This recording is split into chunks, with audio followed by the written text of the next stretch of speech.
Hey students, this is just a quick video showing you how to find specific variables in SPSS. So if you look at question number 1 on homework 2, you're seeing that it's asking you to find the variable marital. Now some of you all send me emails asking how do you go about finding that variable. So I'm going to show you right now. So what you want to do, obviously you need to open up SPSS and then find the GSS 2010 file. I already have that stuff, so I just pulled it up.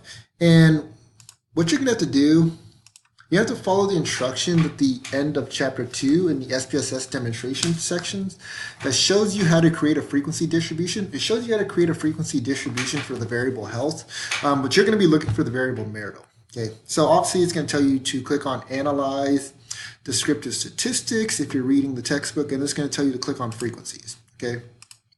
Now I already have the variable marital here, but when you first open this up, you're probably going to see something that looks like this.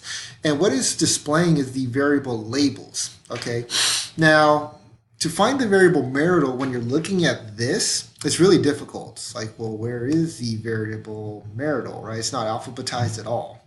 So what you would want to do here is you need to right-click here, right-click, and like I said, since it's displaying variable labels, you want to actually tell it to display variable names. So press display variable names.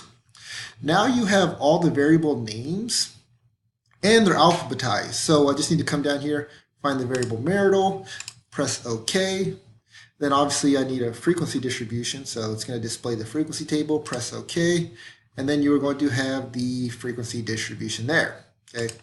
So again, this is how you go about finding specific variables in SPSS. All right, good luck.